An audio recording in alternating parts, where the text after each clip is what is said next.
Polri telah menggelar sidang Komisi Kode Etik Polri, KEP, terhadap 6 anggota Satuan Layanan Markas, Yanma, Mabes Polri yang terlibat dalam kasus pengeroyokan terhadap 2 debt collector atau mata elang, Matel, di Kalibata, Jakarta Selatan.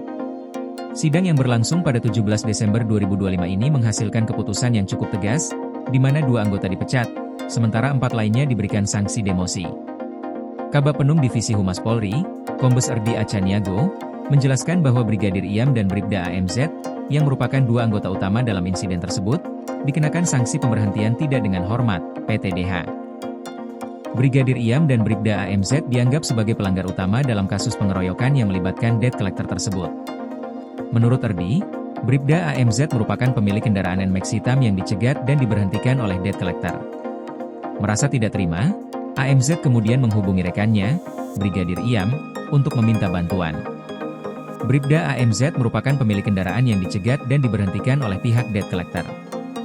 Dia tidak terima dan menghubungi Brigadir Iam untuk meminta pertolongan, ujar Erdi di Gedung Divisi Humas Polri, Jakarta Selatan.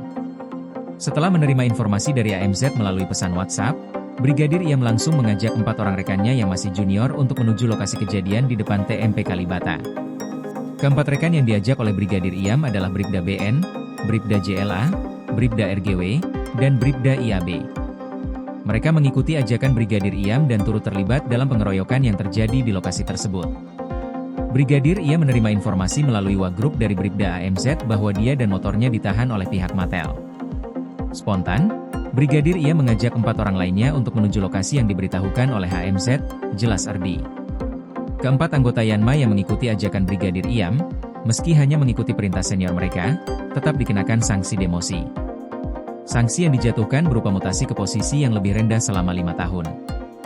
Erdi menyampaikan bahwa meskipun mereka dianggap hanya mengikuti ajakan senior, tetap ada tanggung jawab etik yang harus dipikul oleh masing-masing anggota.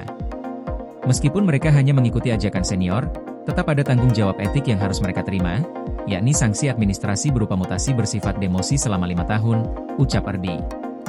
Setelah keputusan sidang dijatuhkan, ke-6 anggota Polri yang terlibat dalam kasus ini menyatakan banding terhadap putusan yang dijatuhkan oleh Komisi Kode Etik Polri. Sidang KEP ini sendiri digelar secara tertutup, sehingga tidak ada awak media yang dapat meliput jalannya sidang.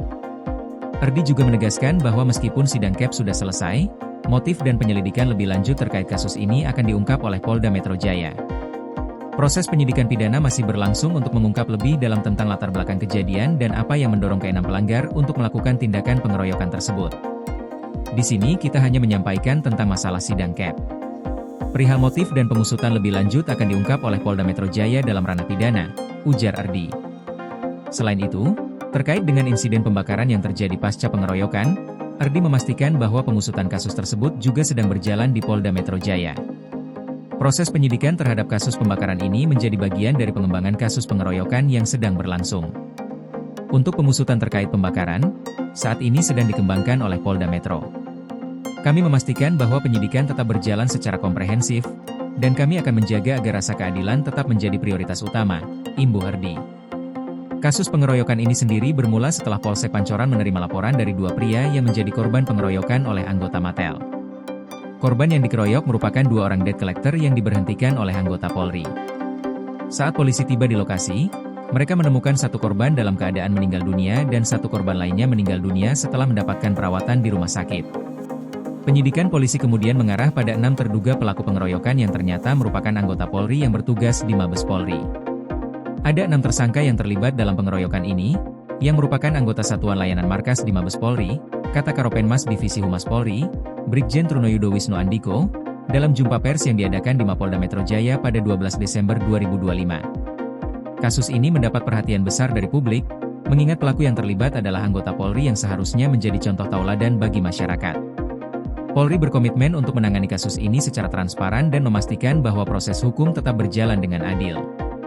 Dengan adanya sanksi yang dijatuhkan dalam sidang KEP, Polri berharap dapat menunjukkan komitmennya dalam menegakkan kode etik dan disiplin di tubuh kepolisian. Namun, proses hukum pidana terkait pengeroyokan dan pembakaran masih akan terus berlanjut, dan masyarakat diminta untuk menunggu perkembangan lebih lanjut dari Polda Metro Jaya. Polri memastikan bahwa penyidikan akan dilakukan dengan hati-hati dan komprehensif, dan pihak kepolisian tetap mengutamakan rasa keadilan dalam setiap tahap penyidikan yang dilakukan.